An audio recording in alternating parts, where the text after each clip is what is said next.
प्रदेश के उपाध्यक्ष हैं। जी सर। मिशन जय भीम के प्रदेश उपाध्यक्ष माननीय। मेरा नाम शमसुद्दीन सैफी है और मैं दिल्ली प्रदेश का मिशन जय भीम का वाइस प्रेसिडेंट हूँ। जी सर। बताएं सर, इस समय बौद्ध रथ यात्रा को लेकर के राजधानी में कब तक है?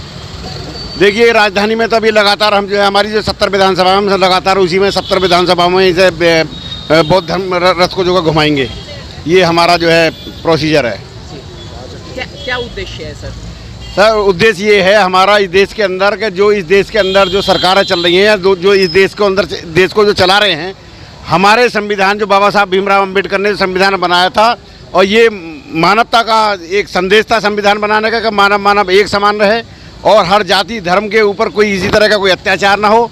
और इस देश के अंदर जितना अत्याचार दलित समाज के अंदर SC ST के अंदर ऊपर हो रहा है और मुस्लिम समाज के ऊपर जो अत्याचार हो रहा है, उसको जो है कि हम लोगों ने ये उपाधि दी है कि हम जो है मानव सभी दलित और मुस्लिम सभी एकजुट होकर के हम इस देश की जगह दोबारा से फिर रचना करेंगे और इस देश को जो है कि हम बौद्ध में भारत बनाएंगे।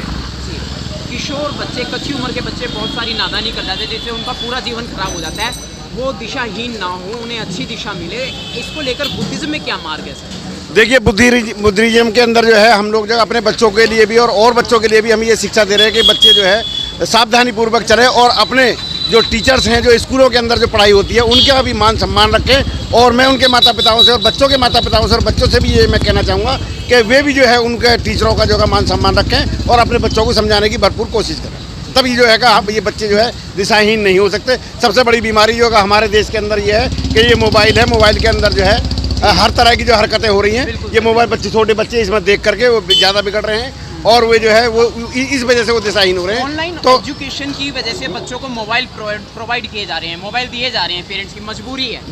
देखिए ऑनलाइन के बारे में मैं आपको ये बताना चाहूँ कि ऑनलाइन के अंदर बच्चा जब समझदार हो जाता है, पढ़ने लिखने लगता है, हर चीज़ खोल करके इसमें देखता है, एक असली हरकतें भी इसमें के अंदर होती हैं, असली तस्वीरें भी इसके अंदर आती हैं। जो 15-16 साल का बच्चा है वो जो है फिर दिशाहीन होता है। दिशाहीन होने के बाद में फिर उस बच्चे के अंदर बिगाड़ पैदा हो जाता है, ना माँ की रखता, ना बाप की रखता और ना टीचर की रखता, ना आस पड़ोस के किसी भी आदमी की बात रखने को तैयार नहीं है।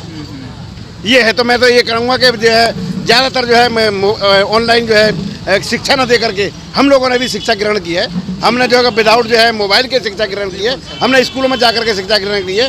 तो उस तरीके से जो है शिक्षा दी जाए, क्या दिक्कत है? कुल मिलाकर के एक विकल्प ये सामने आ रहा है कि हम बच्चों को मोबाइल प्रोवाइड कम से कम प्रयोग करें। जी हाँ, मैं ये चाहता हूँ और मैं कहना भी ये चाहता हूँ कि कम से कम जो मोबाइल का प्रयोग किया जाए। जैसे पहले पढ़ाई होती थी इस तरीके से आज भी अगर हो तो बढ़िया शिक्षा पढ़ाई की जा सकती है।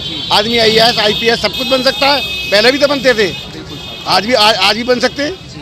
तो कोई ज़रूरी नहीं है कि इंटरनेट से ही जो है इसकी शिक्षा ग्रहण की जाए। ये तो सिर्फ इसलिए है कि चलो मजबूरी के तहत किसी से बात करनी है, नहीं जाने का समय है तो चलो मोबाइल का इस्तेमाल कर लिया जाए। हम भी करते हैं, हमारे पास ये रहा मोबाइल का, ये है हमारे पास थोड़ा सा, हम इससे अपने बातचीत करते हैं और कोई काम होता है तो हम दूसरे काम के लिए दूसरा मोबाइल इस्तेमाल करते हैं। हम कोई तस्वीर वगैरह किसी तरह की नहीं देखते।